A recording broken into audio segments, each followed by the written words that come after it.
Swadika, good evening and welcome to Thai PBS Talk.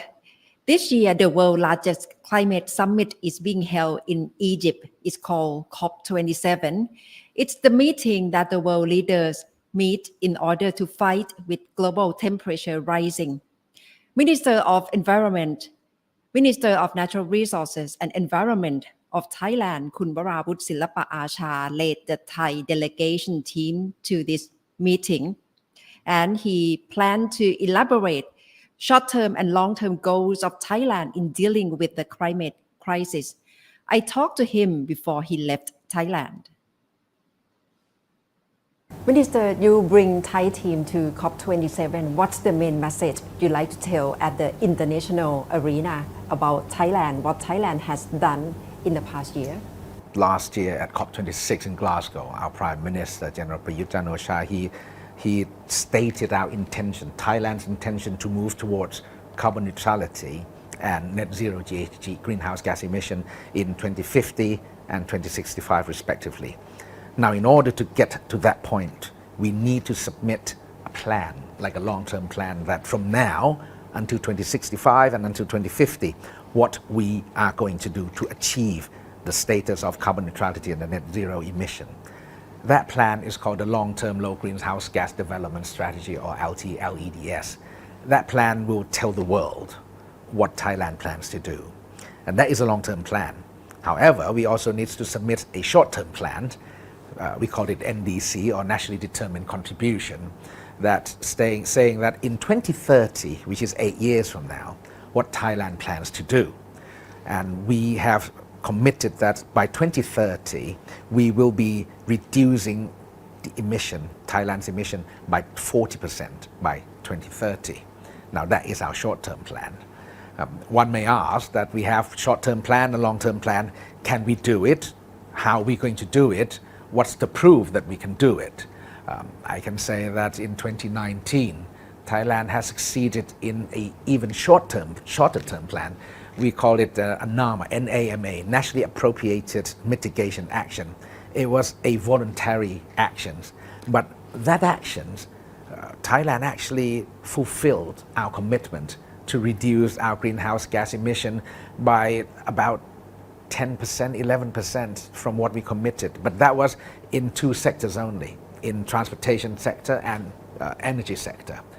So from that, we extrapolate our actions into the NDC in 2030, and it shows that we have done it and we are doing it. That's the first thing, the plans that we are going to do. The second thing is we will show the world our mitigation and our adaptation plans for Thailand, how we are going to mitigate the amount of greenhouse gas emitted in various sectors in Thailand, how we are going to help Thai people, both the vulnerable sectors and the general public, as well as the industries, to adapt ourselves to the new norm of climate change.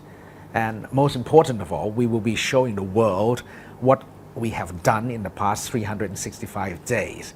We are the first country in the world to actually sign the contract under the Paris Agreement, Article 6.2, exchanging carbon credit and the fund in return for funding and technology transfer between Thailand and Switzerland. We are the first pair in the world. No one else has done what Thailand has done. So in the upcoming COP27, we will be telling the world what we are going to do, what we have done, and we will be asking our partners to fulfill on their promises to us. What's the factor behind the driving force that Thailand and Switzerland can be the first pair of the two countries which can have exchange on carbon credit? Well, I must say I have to thank my colleagues in the ministry, from the permanent secretary to the secretary general to the director general.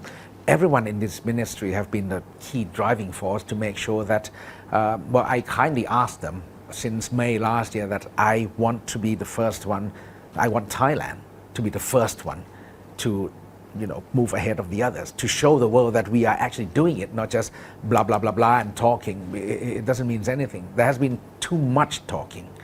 There has been too much speeches and not enough actions. So I told them that I don't want to be one of those people. And thanks to them, they have pushed so hard And now Thailand and Switzerland, we are doing what we are doing and no one else are. What Thailand has done so far, and what do you like to call for them to do more for Thailand? Well, like I mentioned earlier, that I will show everyone what our country, 67 million of us, what we have done. We will show them our intention. We will show them that despite the fact that we produce that much greenhouse gas, or 0.8% on the global scale, we are ranked number 22 in terms of emission. But we are number 9 on the affected scale, so i.e. when there are catastrophe happening. For example, in the past 2 years, Thailand have been experiencing floods, followed earlier, from the droughts period. We have been hitting by El Niños, La Ninas, time and time again without realizing it. So we will show the world that because of those affected, we are now driving so hard, pushing forward so fast, and urging everyone, calling everyone to actually put your action where your mouth is. Not just talking, not just saying, not just going up on that stage and delivering a 3 minutes or 4 minute speech, but I want to see actions. I want to see something done, because Thailand cannot wait anymore to be affected by all these changes in climate, the rainfalls, the droughts. God knows what will happen in the very near future. So everyone needs to do something, and it needs to be done not now, it needs to be done yesterday and last year. The main target of Thailand is to reduce gas emission. Is that enough, or should Thailand have to do more? Well, there are two parts in dealing with climate change. The first part is, like you said, we have to reduce the amount of greenhouse gas produced, the mitigation part. The second part is the absorbing part. So we need to increase the green area in Thailand, both on land and as well as in the water. In the water, we're talking about mangroves. I'm sure many people know that the amount of greenhouse gases that mangroves can absorb is about 8 times more than the typical forest on land. So, we are trying to increase the green area as much as we could to increase the absorbing, the carbon sink in Thailand. So it's not just the mitigation, but we have to increase the sinking, the carbon sink part too. That is the cause of trying to deal with climate crisis. What's the support that Thailand would like to have more, like green finance from more developed countries, or what else? Well, before, in COP26, prior to our Prime Minister's intention to reduce, to achieve the 2060 and 2065 net zero emission, I actually requested for 3 crucial elements that would enable Thailand to achieve the 2050 and 2065 timeline. The first one is the financial support in terms of funding or whatever. We need money, basically, we need money. And 2, once we've got money, we need technology. We need technology transfer into Thailand. If you have some kind of technology that would help various sectors in Thailand, be it the agricultural sector, industrial sector, commercial sector, energy sector especially, please transfer it to us. We need that. And once we've got the money, we've got the technology, we need the capacity building. We need to teach our people. We need them to teach our people how to, adapt, how to mitigate, how to maximize, utilize the technology that you provide us. So with these 3 things, if we received it in a timely manner, Thailand shall be able to achieve the carbon neutrality by 2050 and the net zero GHG emission by 2065. What's the possibility that Thailand can have access to funding? Well, we're working hard on that. At the moment, in COP27, I will be calling on all the big countries to, 1, put the money where their mouth is, and 2, put the action where their mouth is. I want to see actions. I want to see things done. I don't want to hear things said. I don't want to hear things delivered on stage anymore. And what about local people, local corporate sector in Thailand? What can people in Thailand do more? Well, I must admit that the corporate side and the private sectors in Thailand, they are moving very, very fast. As a matter of fact, I dare say that they are moving ahead of the government sectors now.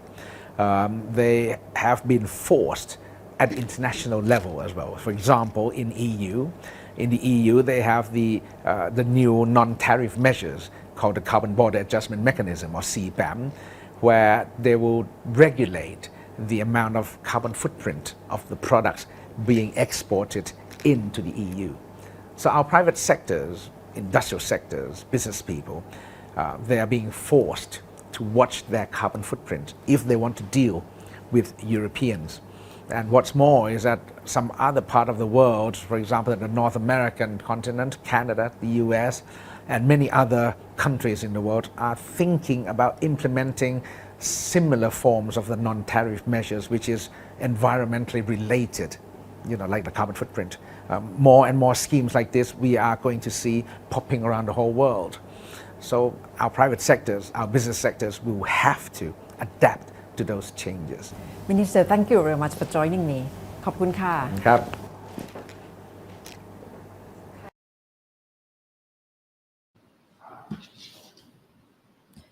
So that's the view from Minister of Natural Resources and Environment, Kun Varawut Silpa-archa, before he left to Egypt to attend COP27 meeting.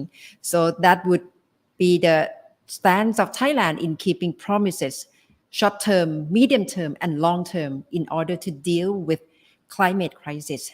Definitely, the challenges are still lying ahead for the whole country because Thailand is the ninth most impacted country in the world in terms of climate change. So we have all responsibility to deal with it together to fight for the future.